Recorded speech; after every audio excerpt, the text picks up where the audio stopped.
Hello, and thank you for joining us today in our studies through the book of Mark. Today we're looking at the last half of Mark chapter 1. And here in Mark 1, Mark has spent the first half of the chapter introducing Jesus and very quickly going through several of the key events at the beginning of his ministry. And as we come to the end of chapter 1, he is going to detail some of the interactions of Jesus in Capernaum as he begins his ministry, but also begins to gain popularity amongst the people. Let's see what takes place beginning in Mark chapter 1, verse 23. Because there we read, "Now there was a man in their synagogue with an unclean spirit, and he cried out, saying, 'Let us alone. What have we to do with you, Jesus of Nazareth? Did you come to destroy us? I know who you are, the Holy One of God.' But Jesus rebuked him, saying, 'Be quiet, and come out of him.' And when the unclean spirit had convulsed him, he cried with a loud voice, and he came out of him.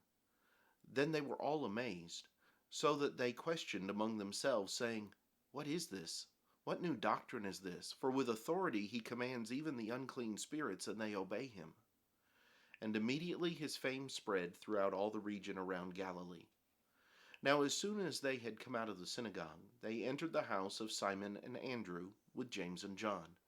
But Simon's wife's mother lay sick with a fever, and they told him about her at once. So he came and took her by the hand and lifted her up, and immediately the fever left her, and she served them. At evening, when the sun had set, they brought to him all who were sick and those who were demon-possessed, and the whole city was gathered together at the door. Then he healed many who were sick with various diseases and cast out many demons. And he did not allow the demons to speak because they knew him. Now in the morning, having risen a long while before daylight, he went out and departed to a solitary place, and there he prayed. And Simon and those who were with him searched for him. When they found him, they said to him, 'Everyone is looking for you.' But he said to them, 'Let us go into the next towns, that I may preach there also, because for this purpose I have come forth.' And he was preaching in their synagogues throughout all Galilee, and casting out demons.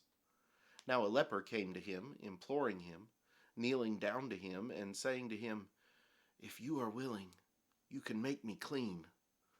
Then Jesus, moved with compassion, stretched out his hand and touched him, and said to him, 'I am willing, be cleansed.' As soon as he had spoken, immediately the leprosy left him, and he was cleansed. And he strictly warned him and sent him away at once, and said to him, 'See that you say nothing to anyone, but go your way, show yourself to the priest, and offer for your cleansing those things which Moses commanded as a testimony to them.' However, he went out and began to proclaim it freely, and to spread the matter, so that Jesus could no longer openly enter the city, but was outside in deserted places, and they came to him from every direction. Jesus is here going to begin healing people with many different illnesses and maladies, and his fame is immediately going to begin to spread. When we come back next time, we'll look at some of the lessons that we can learn from this second half of Mark chapter 1. I hope you'll join us then. But until then, have a great day.